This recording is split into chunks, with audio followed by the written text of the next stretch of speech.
नमस्ते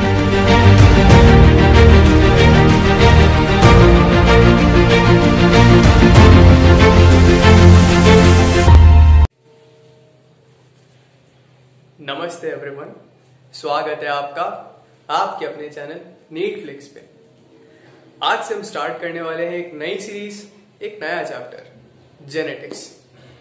ये वाला जो लेक्चर है, जो हमारा आज का लेक्चर है, ये एक सिंपल सा इंट्रोडक्शन है जिसमें हम बात करेंगे। मैं आपको कुछ फैक्ट्स बताने वाला हूँ और कुछ जो साइंटिस्ट हैं उनका हम कंट्रीब्यूशन देखने वाले हैं, जिसकी वजह से आज जो हमारा मॉडर्न मेडिसिन है, मॉडर्न जेनेटिक्स है, जिसका फाउंडेशन जो है, उनके कॉन्ट्रीब्यूशंस के बारे में बात करने वाले और कुछ वन लाइनर्स जो आपको पता होने चाहिए, जो एग्जाम में आ सकते हैं। सो स्टार्ट करते हैं। सबसे पहले डेफिनेशन से जेनेटिक्स है। तो जेनेटिक्स क्या है? Genetics is branch of biology which deals with variations and inheritance. तो जेनेटिक्स में हम क्या देखने वाले हैं? सिंपली कह सकते हैं कि study of inheritance and variations होता है। अब इनहेरिटेंस क्या है और वेरिएशन क्या है, हमको ये भी पता होना चाहिए। जो इनहेरिटेंस है उसको आप एक नॉर्मल सी लैंग्वेज में हेरिडिटी बोल सकते हो, मतलब इनहेरिटेंस को आप हेरिडिटी बोल सकते हो। तो अब हेरिडिटी से और इनहेरिटेंस से क्या समझते हैं? It is simply a phenomenon which involves passage of characters from one generation to another generation. मतलब इसमें क्या हो रहा है? एक फिनोमिनन है which involves passage of characters बोल दो, ट्रेट्स बोल दो, from one generation to another generation. एक मतलब फर्स्ट जनरेशन, सेकेंड जनरेशन है। अब इसको ऐसे भी समझ सकते हैं, हेरिडिटी से हम क्या समझते हैं कि हमारे अंदर कोई कैरेक्टर है या ट्रेट है, वो कहां से आए? हमारे पेरेंट्स से आए। हम बोलते हैं ना कि ये चीज जो है ये इसके पेरेंट्स में थी, तो इसके अंदर भी यही वाला कैरेक्टर है। तो वो जो ट्रांसमिशन की हम बात कर रहे हैं, अगर हम माने कि जो हमारे पेरेंट्स है वो एक जनरेशन मतलब बनाते हैं और जो हम लोग जो दूसरी जनरेशन बनाते हैं, तो वहां से कैरेक्टर यहाँ पे आ रहा है, तो दैट इज इनहेरिटेंस। तो ये भी हम पढ़ते हैं जेनेटिक्स में। दूसरा क्या है? वेरिएशंस। अब वेरिएशंस क्या है? इसका सिंपल सा डेफिनेशन है, डिफरेंसेस विदिन नहीं बिटवीन बोलते हैं, differences between individuals of a population. मतलब एक पॉपुलेशन है, उसमें सारे इंडिविजुअल्स में अलग अलग कैरेक्टर्स होंगे। जो डाइवर्सिटी हो कैरेक्टर्स की, जो डिफरेंसेस आ रहे हैं, that is what is meant by variations. इसको समझने के लिए एक और अच्छा एग्जांपल है कि आपका हो सकता है कोई छोटा भाई बहन हो, बड़ा भाई बहन हो, आप लोग सिबलिंग्स हैं। ऑब्वियसली आपके अंदर जो कैरेक्टर्स हैं वो सेम पेरेंट्स से आए हैं, स्टिल आपके अंदर बहुत सारे डिफरेंसेस हैं। तो एक सिबलिंग दूसरे सिबलिंग से अलग कैसे है? जो उनके अंदर डिफरेंसेस आ रहे हैं वो भी वेरिएशंस का पार्ट है। अब आगे चलते हैं यहाँ से, इसको ज्यादा बोरिंग नहीं बनाते हुए। स्टार्ट करने से पहले कुछ चीजें आपको पता होनी चाहिए, जैसे फादर ऑफ जेनेटिक्स कौन है, फादर ऑफ मॉडर्न जेनेटिक्स कौन है, और फादर ऑफ एक्सपेरिमेंटल जेनेटिक्स कौन है। ये वन लाइनर्स हैं जहां से वो क्वेश्चंस आपको दे सकते हैं। इनसे क्वेश्चन आ भी चुके हैं, आ भी सकते हैं फिर से। तो फादर ऑफ जेनेटिक्स हमें पता है, आपको पता होगा, एक ग्रेगोर मेंडल है, sir Mendel. Father of modern genetics कौन है? अब ये थोड़ा कॉन्ट्रोवर्शियल है मॉडर्न जेनेटिक्स, क्योंकि आप इसको अगर गूगल करोगे तो वहां पे सर ग्रेगोर मेंडल का ही नाम आएगा। बट स्टिल जो फादर ऑफ मॉडर्न जेनेटिक्स जिनकी हम बात कर रहे हैं, उन्हें हम मॉडर्न जेनेटिक्स का फादर क्या बोल रहे हैं? क्या है ये चीज? सिंपली ये है बेटसन। सर बेटसन की बात कर रहे हैं हम, मैं मेंशन कर देता हूं।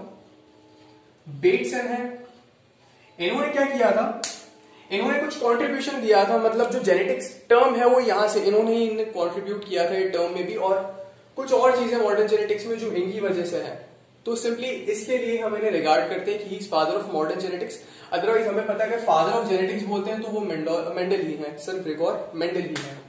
नेक्स्ट है फादर ऑफ एक्सपेरिमेंटल जेनेटिक्स, ये है थॉमस हंट मॉर्गन, जिन्होंने ड्रोसोफिला पे एक्सपेरिमेंट्स किए थे। बात करेंगे इनके बारे में, हम बाद में जाएंगे इनके जो एक्सपेरिमेंट्स थे उनके बारे में, ड्रोसोफिला के बारे में वगैरह वगैरह। अब इस चैप्टर में मेजरली जो हम बात करने वाले हैं वो मेंडलियन इनहेरिटेंस के बारे में बात करने वाले हैं। मतलब सर मेंडल के जो एक्सपेरिमेंट्स हैं उस पे हम फोकस करने वाले हैं। क्यों? क्योंकि उसका एक रीजन है। रीजन क्या है वो हम सबको पता है कि जो हमारा जेनेटिक्स है, मॉडर्न जेनेटिक्स है, उसका जो फाउंडेशन है, जो कॉर्नरस्टोन बोल दें, फाउंडेशन बोल दें, वो कौन किसकी वजह से है? वो इन्होंने कुछ प्रिंसिपल्स दिए थे उसकी वजह से है।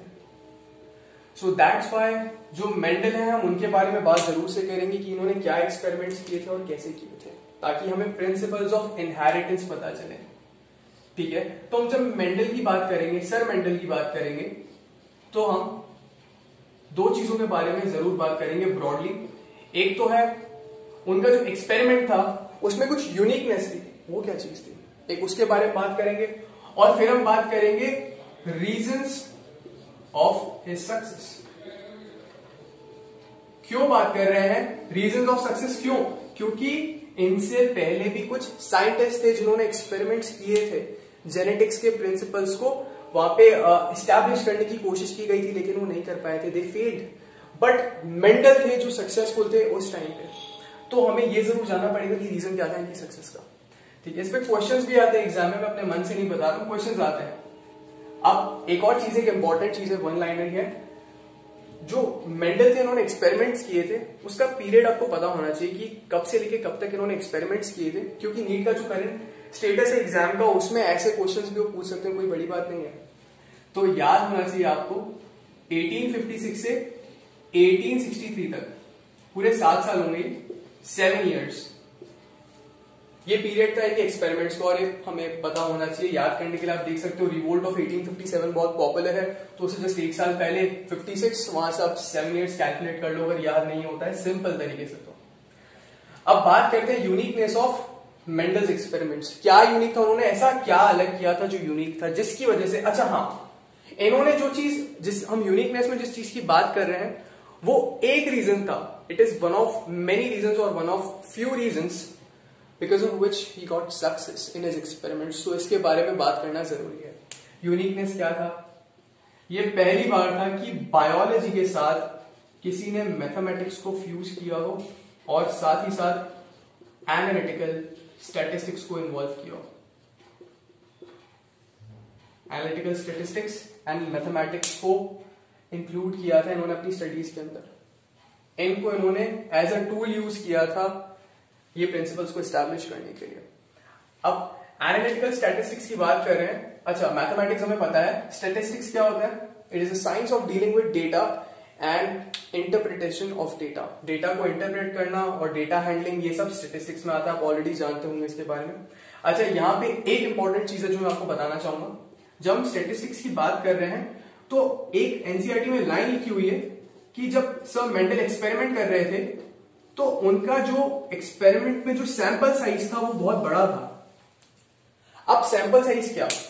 अच्छा, सर मेंडल जिस पे एक्सपेरिमेंट कर रहे थे, जो प्लांट था ना जिस पे एक्सपेरिमेंट कर रहे थे, वो एक बहुत बड़ा रीजन था उनकी सक्सेस का। मैं आपको बता देता हूं पहले, अभी जो प्लांट ने पे किया था, it was selection of garden pea. उन्होंने गार्डन पी पे एक्सपेरिमेंट्स किए थे, ठीक है, जिसको हम पायसम सेटाइवम भी बोलते हैं। पायसम सेटाइवम, गार्डन पी पे उन्होंने एक्सपेरिमेंट किए थे, इस प्लांट को सिलेक्ट किया था। मैं आपको बताना चाहता हूं कि जब गार्डन पी पे उन्होंने एक्सपेरिमेंट किया तो पहले सैंपल का मतलब समझते हैं। सैंपल क्या है? वो बहुत सारे प्लांट्स पे एक्सपेरिमेंट कर रहे थे गार्डन पी पे। एक गार्डन पी को सैंपल नहीं बोलते हैं, it is group of garden pea plants जिनको उन्होंने लिया है, उन सबको एक साथ हम एक सैंपल में इंक्लूड करते हैं। लार्ज सैंपल साइज मतलब कि जो गार्डन पी के प्लांट्स उन्होंने लिए थे उस सैंपल के अंदर वो बहुत सारे थे, तो उससे जो सैंपल साइज था वो बड़ा हो गया। अब मैं क्यों बोल रहा हूं आपको ये याद करने को इंपॉर्टेंट क्यों है? क्योंकि एक रीजन है इसके पीछे। रीजन ये है कि एक लाइन और लिखी है एनसीईआरटी में कि उन्होंने लार्ज सैंपल साइज लिया था जिससे कि उनकी जो क्रेडिबिलिटी है डेटा की वो बढ़ जाए। ये बहुत इंपॉर्टेंट है ये लाइन। जिनको स्टैटिस्टिक्स का थोड़ा बहुत नॉलेज होता है वो एक चीज समझ जाते हैं। वहां पे बहुत कैजुअली मेंशन किया हुआ है टेक्स्ट बुक में कि उनका सैंपल साइज ज्यादा था जो उन्होंने सिलेक्ट किया था सर मेंडल ने, जिसकी वजह से उनका जो डेटा था उसका क्रेडिबिलिटी बढ़ गया। मान लेते हैं सर ग्रेगोर जब एक्सपेरिमेंट कर रहे थे, उन्होंने जो गार्डन पी प्लांट्स लिए वो जर्मनी में थे, मतलब जर्मनी या यूएस आप जो मान लो, वहां पे उन्होंने उन पे एक्सपेरिमेंट किए। अब उन्होंने स्टडी किया, कुछ कंक्लूजन आया, वो प्रिंसिपल्स आए जो इनहेरिटेंस को बताना चाहते थे। अब मैं बैठा हूं यहाँ पे इंडिया के अंदर, मैंने यहां से गार्डन पी प्लांट लिए, उन्होंने जो डेटा पब्लिश किया है वो डेटा कहां से, किन प्लांट्स पे एक्सपेरिमेंट करके आए, जर्मनी के प्लांट्स पे एक्सपेरिमेंट करके आए, तो उन्होंने कुछ प्रिंसिपल्स दिए। अब मैं यहाँ पे बैठ के बोलता हूँ कि ये जो गार्डन पी प्लांट्स है यहाँ के हैं, उन्होंने जो चीज वहां पे करी वो यहाँ पे एक्सेप्टेबल कैसे है। तो ये जो ट्रस्ट है, मुझे कहने का मतलब ये कि मुझे उनकी स्टडी पे ट्रस्ट नहीं होगा। तो जो ट्रस्ट वाली चीज है ना, क्रेडिबिलिटी का मतलब क्या होता है, इट इज सिंपली ट्रस्ट। आप इसको ट्रस्ट समझ सकते हो क्रूड वर्ड्स में, मतलब क्रेडिबिलिटी ज्यादा होना मतलब ट्रस्ट ज्यादा होगा, क्रेडिबिलिटी कम है तो ट्रस्ट कम होगा उस स्टडी पे।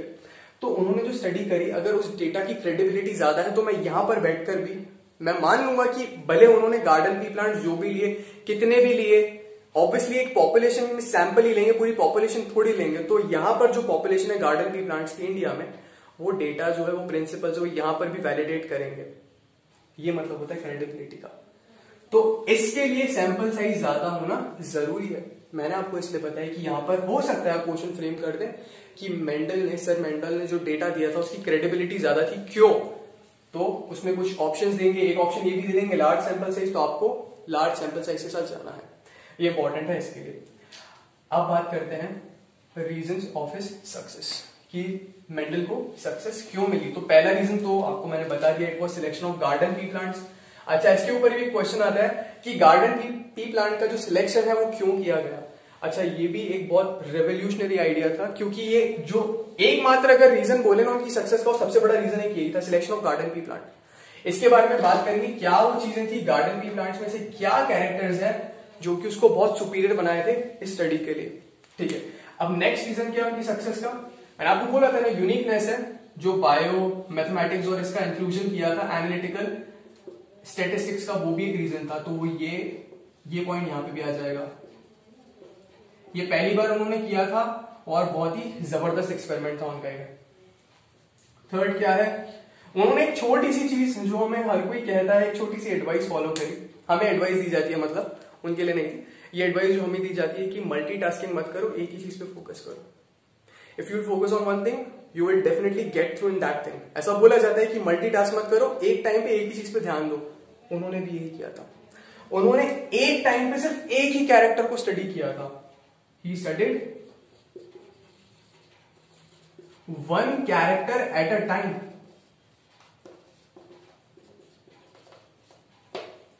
और इसकी वजह से अगेन एक ही कैरेक्टर पे आप अगर फोकस कर रहे हो तो हाँ, आपके जो रिजल्ट्स हैं वो जबरदस्त आएंगे डेफिनेटली, और ज्यादा इजीली आप उसको इंटरप्रेट कर पाओगे।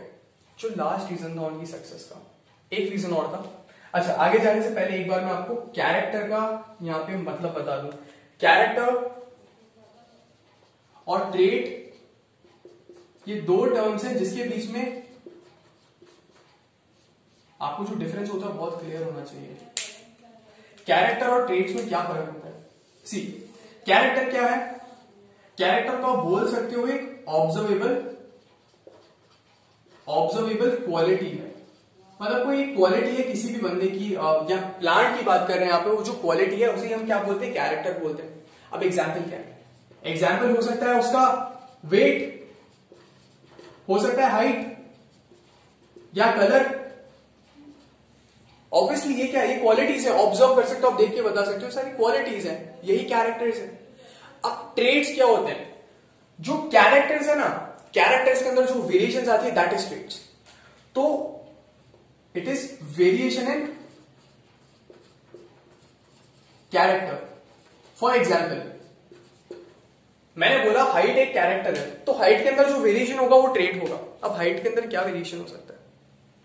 ऑब्वियसली कोई इंडिविजुअल होगा जो 5 फीट टॉल होगा, कोई होगा 6 फीट टॉल होगा, कोई 7 फीट टॉल होगा। वैसे ही वेट एक कैरेक्टर है, तो वेट के अंदर क्या वेरिएशन हो सकता है? कोई 80 किलोग्राम का, किसी का वेट 80 किलोग्राम होगा, 75 होगा, 70 होगा, 60 होगा। तो ये सब क्या वेरिएशन है? कोई फेयर कलर होगा, कोई डार्क स्किन कलर होगा। प्लांट के केस में आप फ्लावर कलर की बात कर सकते हो, सीड कलर की बात कर सकते हो। तो ये क्या है? ये ट्रेट्स हैं। These are variations in characters और इन्हीं को ट्रेट्स बोलते हैं। इनके बीच में डिफरेंस बहुत इंपॉर्टेंट है, क्योंकि ज्यादातर लोगों को इनके बीच में डिफरेंस ही पता नहीं होता है। ठीक है, तो यहां पे एग्जाम्पल में मेंशन कर देते हैं मेजर ऑफ हाइट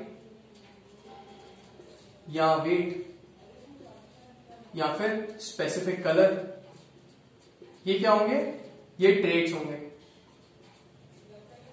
अच्छा, ये हो गया कैरेक्टर और ट्रेट्स के बीच में डिफरेंस। ये हमें बहुत काम आएगा जब हम क्रॉसेस की बात करेंगे और हम समझने की कोशिश करेंगे कि इनहेरिटेंस पैटर्न कैसे आ रहा है।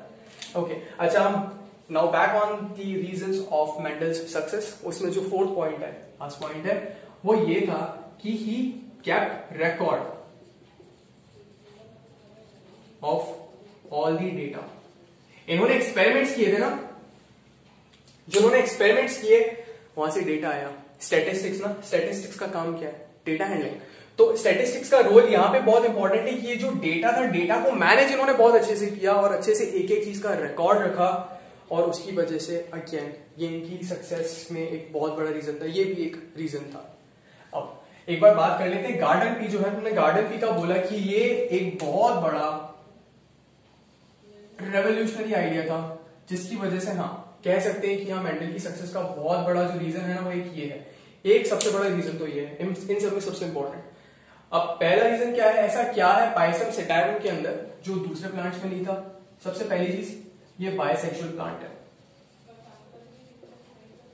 अब बायसेक्सुअल क्या होता है उसके बारे में ज्यादा बात नहीं करेंगे, लेकिन एक चीज मैं क्लियर कर दूं कि बायसेक्सुअल है तो इसका मतलब इसके अंदर आपको मेल रिप्रोडक्टिव ऑर्गन्स और फीमेल रिप्रोडक्टिव ऑर्गन्स मिलेंगे, जिसकी वजह से it is possible to cross pollinate garden pea plant as well as self pollinate. इसमें सेल्फ पॉलिनेशन और क्रॉस पॉलिनेशन दोनों पॉसिबल थे इस एक क्वालिटी की वजह से।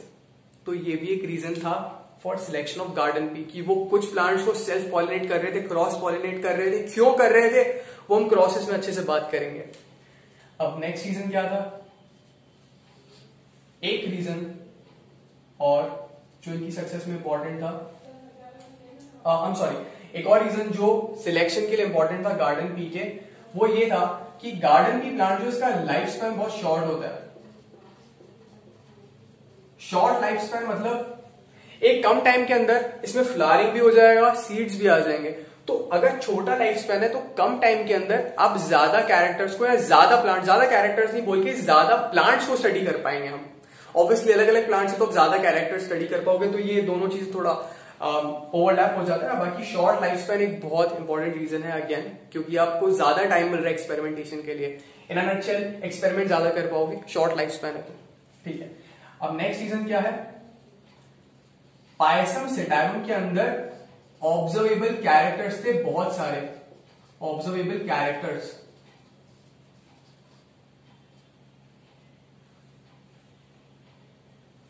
स्पेस नहीं है लेकिन आप यहां पे देख सकते हो ऑब्जर्वेबल कैरेक्टर्स थे।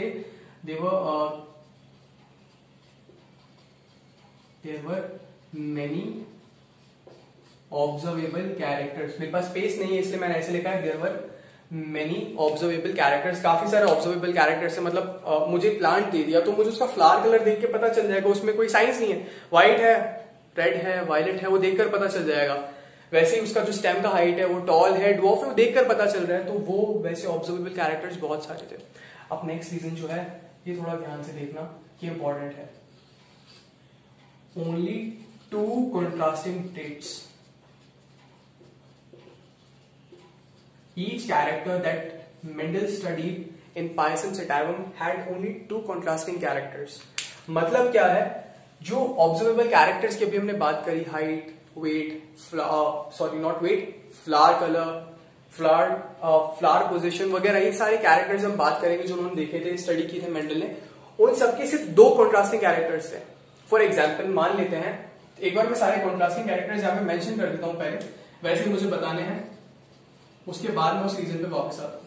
तो सारे कैरेक्टर्स जो स्टडी किए थे मेंडल ने, कौन कौन से कैरेक्टर्स थे, और एक और चीज है जो आप याद कर लेना अभी के लिए, मैं इसे बहुत अच्छे से एक्सप्लेन करूंगा बाद में।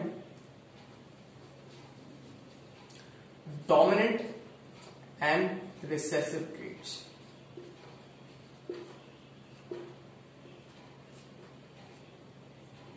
जो मेंडल थे उन्होंने कौन कौन से कैरेक्टर स्टडी किए थे? इन टोटल उन्होंने 7 कैरेक्टर स्टडी किए थे।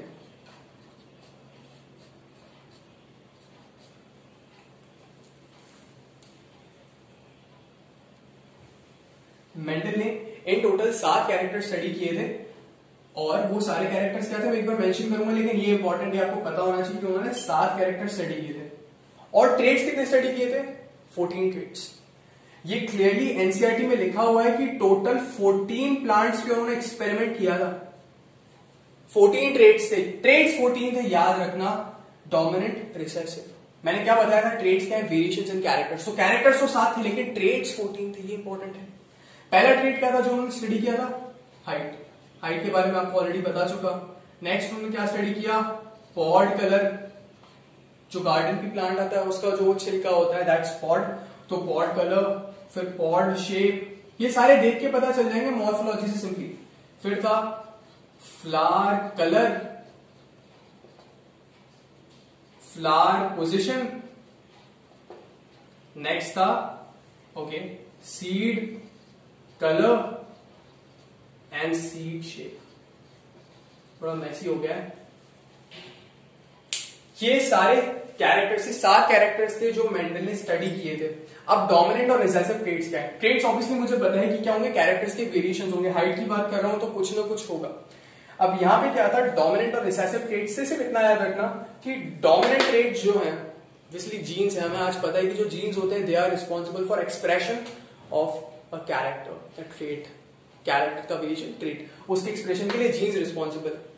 जो डोमिनेंट ट्रेट है वो एक्सप्रेस हो जाएगा अगर इसका एक भी जीन प्रेजेंट है, तो जिसे एलील बोलते हैं, अगर एक भी प्रेजेंट है एक्सप्रेस हो जाएगा। जो रिसेसिव ट्रेट है वो डोमिनेंट ट्रेट के एलील की प्रेजेंस में कभी भी एक्सप्रेस नहीं करता है, वो खुद को सिर्फ तभी एक्सप्रेस करेगा जब सिर्फ और सिर्फ रिसेसिव ट्रेट्स के एलील्स होंगे। तो बस इतना याद रखना, फिलहाल इसे और अच्छे से एक्सप्लेन करेंगे बाद में। अब जो हाइट है, हाइट के जो कंट्रास्टिंग ट्रेट्स है, यहां पे देखना डोमिनेंट रिसेसिव बिल्कुल अपोजिट होंगे। कंट्रास्टिंग मतलब एक दूसरे के बिल्कुल अपोजिट। तो हाइट की बात करें, अगर डोमिनेंट ट्रेट है टॉल, तो टॉल का जस्ट दूसरा क्या होगा? बिल्कुल कंट्रास्टिंग ट्रेट क्या होगा? डॉफ। तो एग्जैक्टली यही था। जो पॉड कलर है, पॉड कलर कैसा था? ग्रीन, और कंट्रास्टिंग ट्रेट रिसेसिव ट्रेट था येलो, येलो पॉड कलर।